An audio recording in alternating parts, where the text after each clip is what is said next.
E aí, pessoal, tudo bem? Hoje eu quero explicar para vocês por que os liberais eles sempre tendem para a esquerda. Os liberais sempre tendem a abrir caminho, né, para os movimentos esquerdistas mais revolucionários. Se você faz uma análise histórica, né, historicamente foi isso que aconteceu. Primeiro veio uma revolução francesa mais liberal, mais burguesa, e depois avançou a revolução mais de esquerda, mais comunista, mais radical, inclusive, né? Que a própria revolução ela tem essa tendência, né? É uma cobra que morde o próprio rabo e você tende a caminhar de revolução em revolução, e é esse o processo que a gente tem que tentar parar, né? No mínimo amortecer assim, um pouco a velocidade, a agressividade que ele vem avançando na nossa civilização hoje. A gente sabe que a serpente ela tem a língua bifurcada, né? Então ela tende a agir por dois caminhos diferentes, né? Ela te encurralar por duas opções e a gente acaba muitas vezes fazendo a opção menos pior, né? No caso, o liberalismo. Você vê que a gente muito se fala de uma direita liberal, um liberal conservador, né? O que seria um pouco contraditório. Por quê? Porque o que o establishment, né, a situação hoje oferece pra gente é esse, né? Você, entre os comunistas mais revolucionários e os liberais, a gente acaba se aliando com a turma menos pior, né? Então, mas por que isso acaba acontecendo? Então, para explicar isso, eu poderia voltar até um pouco antes, né? Principalmente no vídeo anterior, quando eu expliquei a relação do Estado e da Igreja, eu voltei um pouco mais, mas esse, para não ficar muito longo, né, e já é um assunto mais complexo, eu vou começar ali em Karl Marx, né? Tem três principais pontos problemáticos nas doutrinas de Karl Marx, tá? Para falar sobre esse assunto, eu vou me basear principalmente nesse livro do Kolakowski, né? São 3 volumes, eu estou com um volume aqui, que é o volume que eu estou estudando mais no momento, mas são 3 volumes, tá? Sobre as principais correntes do marxismo. O que o Kolakowski mesmo fala isso, são 3 principais ambiguidades. Tá? São problemas, são coisas que não ficou muito bem resolvido, ou o autor não viu, ou ele viu e empurrou com a barriga, né? Eu acho que é outra característica desse discurso serpentino, vamos dizer assim, né? Embora eu não vá trazer aqui a questão espiritual, mas a gente pode interpretar também por esse lado, né? Sempre esse discurso, né? Essa tendência revolucionária, né? Acho que eu já falei isso em algum vídeo aqui, eu noto sempre 3 aspectos, né? Ambiguidade, a contradição e a inversão. Todo discurso, nesse sentido, né, que eu entendo como espiritualmente um discurso demoníaco, ele cai nesses três problemas, né? O discurso de Marx ele é ambíguo, se você prestar atenção ele é contraditório, ele é um quadrado redondo, uma coisa que não tem como fazer, e ao mesmo tempo ele inverte a situação, né? Você vê que as profecias que ele fez foi acontecendo tudo ao contrário. Ele disse que a revolução ia acontecer num lugar desenvolvido, aconteceu num lugar menos desenvolvido, né? Ele disse que era mundial, foi local, assim. E várias coisas, se você for analisando ali, tudo que ele vai dizendo vai acontecendo ao contrário. Então, esse discurso revolucionário, né, que eu considero, isso é uma fé pessoal minha, de uma questão espiritual demoníaca, ele tem essas 3 características. Ambiguidade. A ambiguidade por quê? Porque você não sabe do que ele está falando. Você pode puxar para um lado ou você pode puxar para o outro, né? A primeira ambiguidade que aparece em Karl Marx é quando vai ocorrer essa revolução, né? A primeira ambiguidade. Porque o que o Karl Marx diz? Ele diz, primeira coisa, que muita gente se esquece, ou se omite, ou de propósito ninguém toca no assunto. Era necessário desenvolver ao máximo o capitalismo. Por quê? Porque se você está num lugar pobre, não tem indústria, e você cria uma revolução ali, as pessoas vão viver do quê? Vão produzir o quê? Vão comer o quê? Assim, Karl Marx era burro, mas não era tão burro, né? É burro no modo de falar, porque ele está adotando uma premissa errada ali, ele sabe que aquilo vai dar errado, né? Ele é burro porque ele escolheu o lado errado, mas não porque ele é burro no sentido de não ter capacidade intelectual, né? Não para enxergar a verdade, mas uma capacidade como uma mera habilidade. Ele tem, de certo modo, uma certa habilidade intelectual, vamos dizer assim. Né? Então ele é burro, mas nem tanto, porque ele percebe que se você faz uma revolução num lugar que está pobre, o negócio não vai dar certo, as pessoas vão morrer de fome, né? Isso ele sabia, então ele fala, primeiro vai ocorrer um desenvolvimento máximo no capitalismo, quando houver esse desenvolvimento máximo, vai ocorrer um colapso, e aí, né? Então quer dizer, tá, mas eu já ia chegar na segunda ambiguidade, a primeira ambiguidade é, mas quando é esse desenvolvimento máximo? Isso ele não deixa claro, quando vai ocorrer esse colapso? As pessoas estão esperando isso até hoje, né? Porque, por exemplo, se eu disser assim, essa cadeira aqui que eu estou sentada, um dia ela vai acabar. Aí daqui a 1000 anos essa cadeira acaba, nossa, Diego foi um profeta, né? Ele adivinhou, ele profetizou que a cadeira ia acabar e ela acabou, né? Essa xícara que eu tô tomando café aqui, daqui a 400 anos ela vai quebrar. Quer dizer, eu só vou profetizar que ela vai quebrar. Aí daqui a 400 anos ela quebra, Diego acertou. Quer dizer, eu não tô acertando nada, porque você dizer que alguma coisa vai acabar algum dia, mas não diz quando, você não tá dizendo nada, porque no mundo material, nesse mundo temporal que a gente vive, as coisas elas vêm à tona e elas acabam, né? Os impérios, o Império Romano acabou, né? A Grande Inglaterra hoje tá fraca, os Estados Unidos já está perdendo a sua força, a França de Carlos Magno já não é mais aquela coisa. Quer dizer, as coisas elas começam e elas terminam. Então quer dizer, ele dizer que o capitalismo um dia vai acabar, não está dizendo nada. Se ele não dizer quando, né, tem até um outro livro que eu poderia ter colocado aqui para mostrar para vocês, que chama Prever e Errar, eu acredito. Ele fala o seguinte, se você vai fazer uma previsão e você não diz quando, você não está dizendo nada. Porque, assim, fica muito vago, né? Porque, vai acontecer, tá, mas vai acontecer quando? Uma coisa pode acontecer até por um mero acaso e você acaba ficando com a fama de que acertou, mas você não disse quando ia acontecer, né? Porque se você joga isso para um futuro indefinidamente, não dá para saber, tá? Então, esse é a primeira ambiguidade de Karl Marx. Quando vai acontecer? Quando vai ser esse colapso, né? O próprio Lenin, quando ele faz a Revolução Russa, ele, de certo modo, ele gera um problema teórico ali, uma certa ruptura na intelectualidade marxista mais ortodoxa, porque ele forçou uma revolução num lugar onde o capitalismo não estava muito bem desenvolvido, né? É porque o marxismo, a ortodoxia do marxismo, ela não pode ser entendida como uma ortodoxia da igreja, por exemplo, você sempre tem que seguir o mesmo dogma. Porque para eles, a ortodoxia é o que está dando certo. Se estiver dando certo, tá ótimo. Não interessa o que o Marx falou, né? Lenin conseguiu, tá ótimo. O importante para eles é tomar o poder. O que fizer tomar o poder para eles tá certo. Então, quer dizer, Lenin, quando toma o poder, então Lenin passa a estar certo, né? Mas houve uma certa pressa do Lenin. Se você for pegar o que o Marx escreveu ao pé da letra, não seria o momento, né? Tanto que ocorreu muita miséria, muita gente morrendo de fome, né? Enfim, tem o outro livro aqui, o Holodomor, explicando, né? Por exemplo, a fome na Ucrânia, a falta de alimentos. Então, quer dizer, o Marx teoricamente estava um pouco certo com relação a isso. Agora o Lenin também deixou de estar certo, porque para eles interessa só tomar o poder, então ele realmente conseguiu tomar o poder, né? Mas você percebe que em momento algum houve um colapso do capitalismo russo, como Marx propunha. Então essa foi a primeira ambiguidade. A segunda ambiguidade é como que vai ocorrer esse percurso até esse colapso, até esse desenvolvimento máximo. Porque aí começa a surgir uma ala mais reformista, no sentido de que, à medida que o capitalismo vai se desenvolvendo, ao contrário do que o Marx disse, né, mais uma previsão que acontece o contrário do que ele falou, ele disse que o trabalhador ia viver cada vez pior, o trabalhador começou a viver cada vez melhor, né? E aí, a questão os primeiros marxistas mais ortodoxos, eles achavam o seguinte, não tem que haver reforma trabalhista, porque se a gente ficar dando reforma trabalhista, os trabalhadores não vão querer aderir à revolução. Então, os primeiros marxistas mais ortodoxos, inclusive Marx dá um pouco a entender isso, né, mas sempre de forma ambígua, ele diz uma coisa, ele diz outra. A primeira intenção foi de não adotar essa linha mais reformista. Mas aí surge uma outra linha, né, que ganha força, que é essa linha reformista, e aí não tem como você brigar com a história, gente. Os marxistas no primeiro momento, eles foram contra essas reformas. Mas só que o negócio estava melhorando tanto que não tinha como você ser contra, você simplesmente ia assumir a história. E aí surge uma linha mais reformista, que aí está mais ligado aos comunistas Fabiano, por exemplo, que é de reforma em reforma você chegar ao comunismo, né? Por mais que esse colapso não vem, parece que não está vindo, mas você vai... Que o Karl Marx, no fundo, eu acho que essa talvez seja a principal linha que ele pregasse, porque ele fala do aumento progressivo de impostos, né? Você vai progressivamente taxando, que é o que vem acontecendo, né? Hoje a gente falava, quando a gente era colônia a gente pagava 1/5 para Portugal. Hoje você paga muito mais de 1/5 de imposto, 60%, 70%, 80% e não reclama, né? Então quer dizer, essa linha de você aumentar progressivamente, que é muito inteligente, de certo modo, pro mal negativamente, né? Porque assim, ninguém vai entrar em guerra civil porque o imposto passou de 50% para 51%. E daqui a 10 anos passou para 52%. Daqui a 20 anos passou para 53%. Esse aumento progressivo ao longo das décadas, né, e dos séculos, ele é quase imperceptível. Mas quando você vê, daqui a pouco o Estado vai ser dono de tudo. Basta continuar como as coisas estão, né? Que o Estado daqui a pouco vai ser dono de tudo e o Karl Marx vai ter acertado. Então, quer dizer, essa foi uma segunda linha de uma segunda ambiguidade, que é fazer ou não as reformas, né? Acabou vencendo aí essa linha reformista, não só por uma questão de opinião de Karl Marx, porque ele é sempre muito ambíguo, ele dá brecha para os dois lados, mas uma necessidade histórica, né? O desenvolvimento do capitalismo forçou eles apostarem nesse lado aí. Uma terceira ambiguidade é como que vai ser essa revolução? Por quê? Porque, teoricamente, a revolução ela tinha que ser mundial. A Marx fala isso desde o início, né? Porque o que acontece? Se você faz uma revolução nacional, como é que você vai fazer o negócio com os outros países?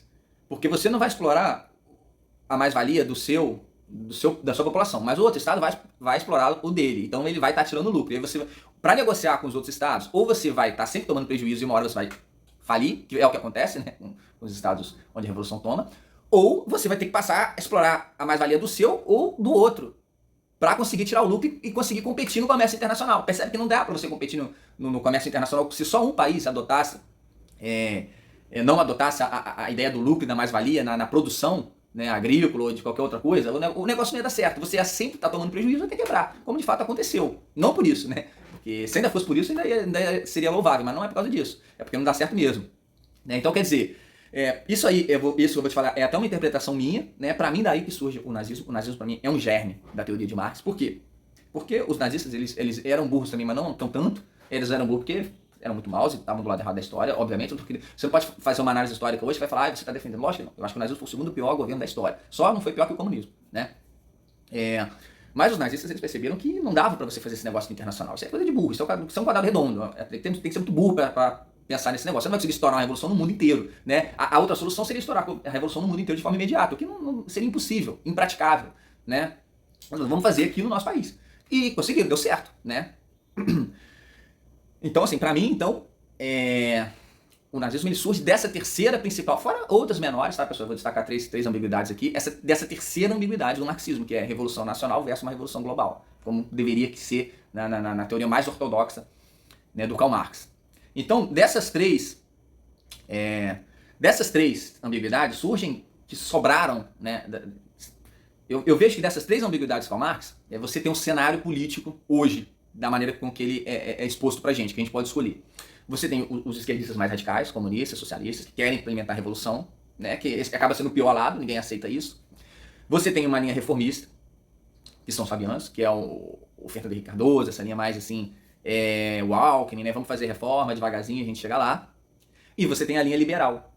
Isso também, assim, tem outros autores que falam isso, mas isso não está muito claro na literatura. Na minha humilde opinião, o liberalismo também surge de Karl Marx. Por quê? Por conta daquela ambiguidade que eu falei, que o Karl Marx diz o seguinte, a gente precisa acelerar esse desenvolvimento do capitalismo. E o que é melhor para acelerar o desenvolvimento do capitalismo do que o liberalismo? Quer dizer, o Karl Marx, ele estimulava o comércio externo, né? Comércio exterior, porque ele acreditava que isso ia acelerar esse colapso do capitalismo. Né? Karl Marx achava que o capitalismo era um carro assim, sem volante, ele ia acelerar e até bater, como se não pudesse você fazer essas adaptações como foram feitas ao longo da história, e você contornando as crises que de fato ocorrem, ele não está de todo errado. Tá? O Karl Marx não é um cara burro, como muitos falam, ele não está de todo errado. Eu acho que no fundo, pode ser que as previsões deles ainda aconteçam, mas né, por motivos maléficos, lógico, por essa manipulação da história, como tem acontecido, muito mais por uma previsão autorrealizável, né? Ele prevê até as pessoas trabalharem tanto para aquilo até aquilo acontecer, muito mais do que por uma questão inevitável, como ele dizia, né? Ele dizia que era uma coisa inevitável, não é. Só pode acontecer porque todos os bilionários botam muito dinheiro nisso,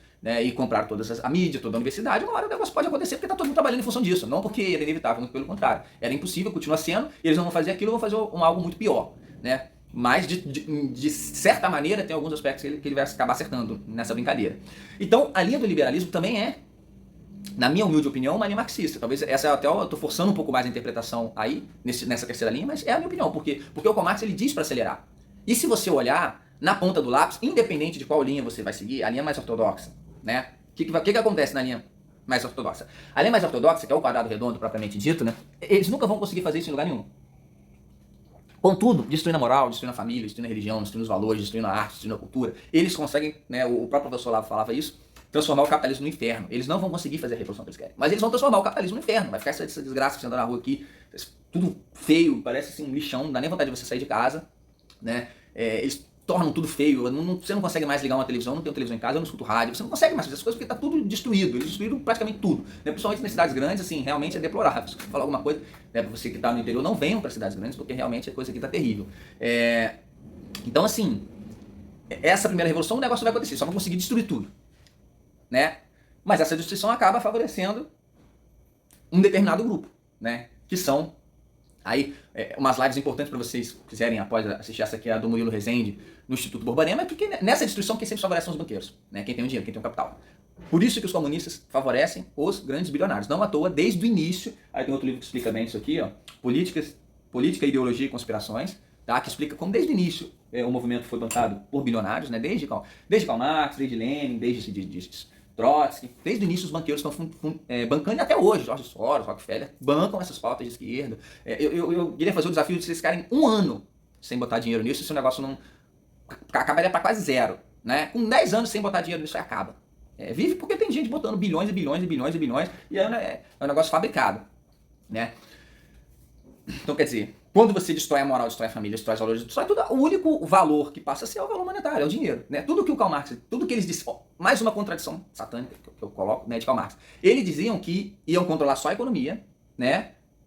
A igualdade econômica, e o resto, tudo você ia ser livre. Você olha uns países como China, né, como a Coreia do Norte, é justamente o contrário. A única coisa que eles não controlam é a economia. Você pode até ganhar dinheiro, contanto que você paga o seu imposto, seu altíssimo imposto ao Estado. O resto, tudo você não tem liberdade. Você não tem liberdade para escolher seu sexo, a música que você vai ouvir, a televisão que você vai ver, os artistas, nada.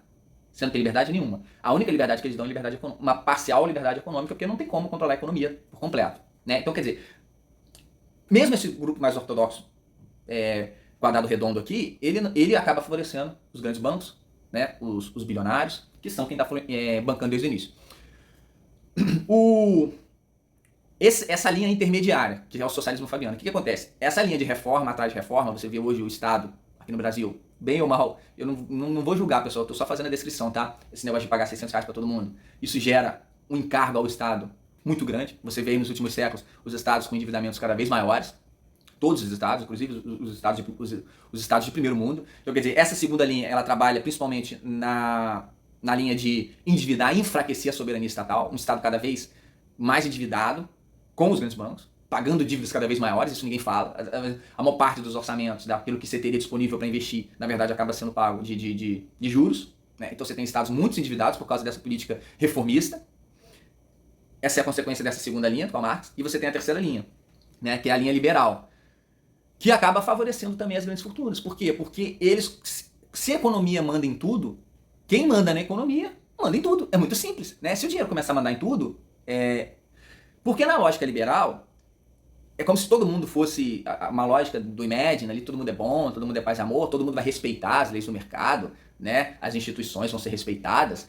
Eu até posso entender que talvez você não formasse grandes monopólios que controlasse todo o mercado. Você sempre ia ter ali os negócios locais e tudo mais. Só que o que acontece? Que a gente vê, por exemplo, nessa forçação de barra, nesse fechamento forçado que a gente teve, você quebra os médios e os pequenos. Quer dizer, você tem hoje esses grandes grupos infiltrados no Estado, o Estado muito endividado com esses grandes grupos, então esses grandes grupos geram fortíssima influência no Estado. Você vê todas essas políticas nessa crise que a gente viveu há 2 anos atrás, são políticas que vêm da ONU, e quem manda na ONU são essas grandes famílias, essas grandes fortunas, né? Elas forçam esse endividamento do Estado, compra esses bilhões aí em medicamentos, né? Que a gente sabe, você faz o Estado gastar e se endividar cada vez mais, né? Então acaba o que acontece, não é esse mercado liberal, é liberal só da boca para fora, porque não tem nada de liberal. Porque esses caras eles estão no controle da universidade, estão no controle da mídia, estão no controle do Estado.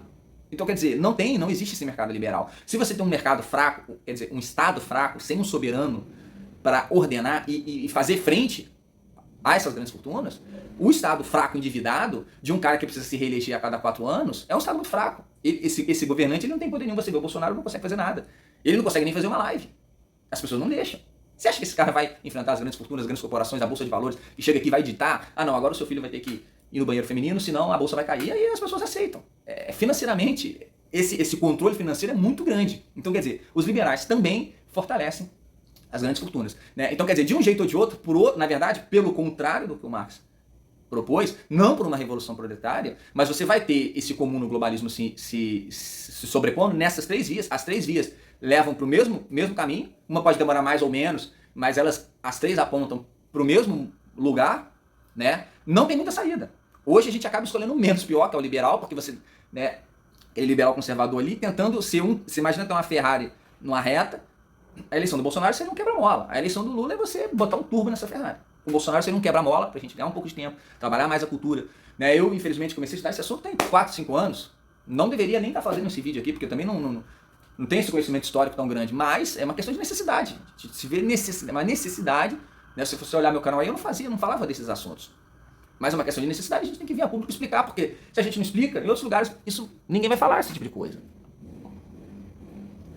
Então, quer dizer, por isso que os liberais, você vê hoje, os liberais sempre abrindo o caminho, o que acontece é isso, os liberais eles contribuem para essa desvalorização até dos valores, da religião, de um Estado forte, e quando você abre o caminho, as outras 2 vias elas afloram, ganham força, isso quando não são diretamente financiados, ambos os grupos, né, como são pela mesma fonte, se não pela mesma fonte, mas pelos mesmos grupos que estão no controle. Aí tem outros vídeos, né, que eu coloco aí sobre o globalismo, por exemplo, que vocês vão, por um outro viés, entender essa mesma interpretação de cima para baixo, né, das sociedades secretas, do globalismo, enfim. Então, basicamente é isso, pessoal. A gente está sempre, né, e aí um cara que eu acho que fala muito bem nesse sentido, é o Guilherme Feira, ele fala o seguinte: a gente está sempre na direita da esquerda.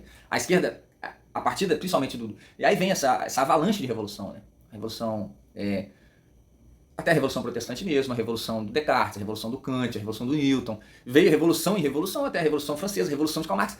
O cenário é todo deles, qualquer uma a gente está sempre na opção menos pior dentro de um cenário que está todo intelectualmente já controlado, sem uma ação verdadeiramente conservadora. Porque o conservador, ele não é conservar esse Estado aqui, mas é restaurar as instituições, restaurar os valores, restaurar a família. A gente não tem uma família sólida hoje, os valores cristãos hoje. Né? A gente tem que restaurar esses valores. Então tá na hora sim da gente entrar no modo heróico, né? como fala o Guilherme Freire, e, enfim, tentar enfrentar isso aí.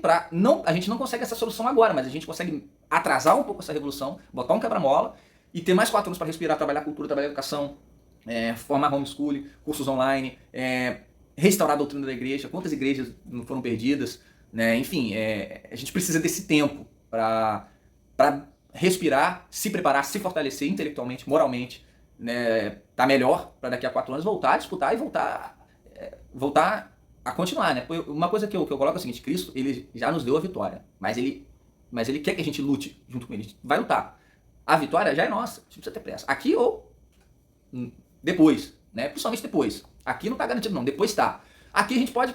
Agora, aqui a gente precisa continuar lutando, nem que seja para não ganhar, nem que seja para ficar sempre retardando, não tem problema, a gente vai ficar aqui, né, lutando. Como dizia também o professor Lava, não parar, não se precipitar e não retroceder. Então, pessoal, vou pedir para você comentar aí, deixar sua opinião, curtir, compartilhar, se esse vídeo foi importante para você.